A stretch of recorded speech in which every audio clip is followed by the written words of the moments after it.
प्रदेश के विधानसभा चुनाव को लेकर आज खास मेहमान प्रोफेसर संजय राजनीतिक विश्लेषक जी से बातचीत की।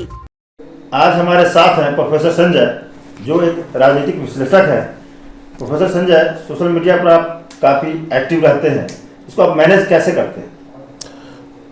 राजन जी, ऐसा कुछ विशेष तो नहीं है। जैसा कि आप जानते हैं कि 25-30 वर्षों से मैं सक्रिय हूँ और अनेकों संगठनों के दायित्व पर रहा हूँ, औद्योगिक क्षेत्र के दायित्व पर रहा हूँ और हिंदू संगठनों के दायित्व भी रहा हूँ। तो बहुत अनेकों जिलों में कार्य है। तो उस कार्य के सिलसिले में अब व्हाट्सएप ग्रुप बन जाते हैं, तो लगभग 150-160 व्हाट्सएप ग्रुप में मैं हूँ। तो एक ग्रुप में लगभग 200 व्यक्ति होते हैं, तो आप कह सकते हैं कि 30-1000 व्यक्ति समाज के, मुझे उनके विचार जानने का अवसर मिलता है। और इस प्रकार से थोड़ा सा, और ये बहुत आज की तारीख में, आज के समय में बहुत मतलब आवश्यक है। क्या कारण है जो आपको लग रहा है कि इस बार बीजेपी पूर्ण बहुमत से आ रही है और सरकार आएगी भी?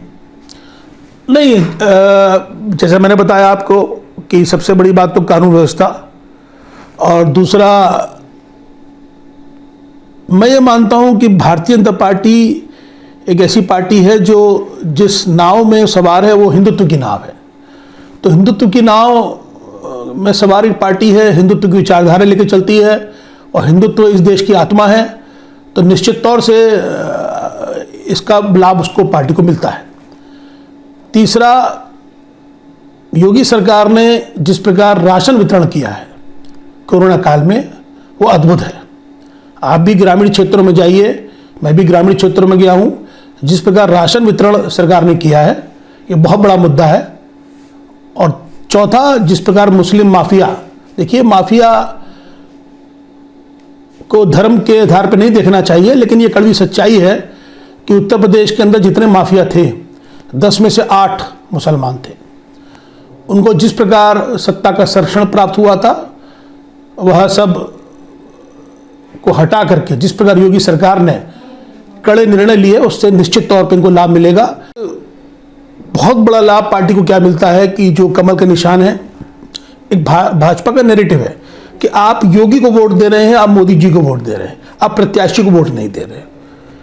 अब राजन जी, इसका दुष्परिणाम क्या हुआ? प्रत्याशी ये सोचते हैं कि वोट तो कमल को पड़ रहा है, वोट तो मोदी जी को पड़ रहा है, वोट तो योगी जी को पड़ रहा है। तो प्रत्याशियों का जो व्यक्तिगत परफॉर्मेंस है, जो व्यक्तिगत उनका योगदान है, वो बैकफायर कर रहा है। अर्थात प्रत्याशी को लगता है कि मुझे कमल का सिंबल मिल गया है तो मैं जीतूंगा। तो प्रत्याशी के व्यक्तिगत तौर पर मुझे लगता है पार्टी को उसकी हानि है। यानी ये जो सिद्धांत मतदाता को ये बताना कि आप कमल के निशान पर वोट दे रहे हैं, तो अब योगी जी को वोट दे रहे हैं, आप मोदी जी को वोट दे रहे हैं, लेकिन इसका दुष्परिणाम क्या हो रहा है? प्रत्याशी की व्यक्तिगत परफॉर्मेंस भी प्रभावित हो रही है। उसको लगता है जब योगी जी और मोदी जी को वोट पड़ना है और मैं चुनाव हारूंगा ही नहीं, तो उनकी परफॉर्मेंस भी प्रभावित हो रही है। इस पर पार्टी को निश्चित ही चिंतन करना चाहिए। लेकिन विषय तो ये भी आ रहा है, जैसा कि हम भी जानते हैं लोगों के बीच, तो उनका कहना ये भी है कि हम योगी मोदी जी को ही वोट कर रहे हैं, क्योंकि प्रत्याशी कई जगह आप देखेंगे उनका जो काम करने का कार्यशैली है, जो उन्होंने 5 साल में किया है, बहुत अच्छा परफॉर्मेंस नहीं रहा है। लेकिन अगर वो जीत रहे हैं तो योगी मोदी के चेहरे पर जीत रहे हैं, इसको आप नकार नहीं सकते। नहीं, मैंने आपसे यही कहा कि यही बहुत बड़ा लाभ है और यही बहुत बड़ा पॉजिटिव फैक्टर है, लेकिन ये नेगेटिव फैक्टर भी है। अगर आज राजन जी, अगर आपको पता लग जाए कि आप भाजपा के टिकट पे खड़े हैं और आपको जो वोट मिलना है वो आपके चेहरे पे नहीं, आपके कार्यों पर नहीं, योगी जी के कार्यों में मिलना है, तो आप क्यों कार्य करेंगे? 10 में नहीं बल्कि 100 में 98 मुझे लगता है मुसलमान भारतीय जनता पार्टी को वोट नहीं देंगे। चाहे पार्टी को कितना भी राशन दे, चाहे पार्टी उनके लिए कुछ भी करे। उसी प्रकार हिंदुओं में भी अब रिवर्स पोलराइजेशन बहुत बढ़ गया है, विपरीत ध्रुवीकरण। अर्थात अगर आज जब आप एक कौम लामबंद होती है तो दूसरी कौम भी लामबंद होती है। तो ये ध्रुवीकरण तो बहुत बढ़ गया है। इसका लाभ कितना हो रहा है, हानि कितनी हो रही है, मैं उस पर जाना नहीं चाहता। लेकिन निश्चित तौर से मुझे लगता है अगले 10 वर्ष ये लड़ाई और बढ़ेगी।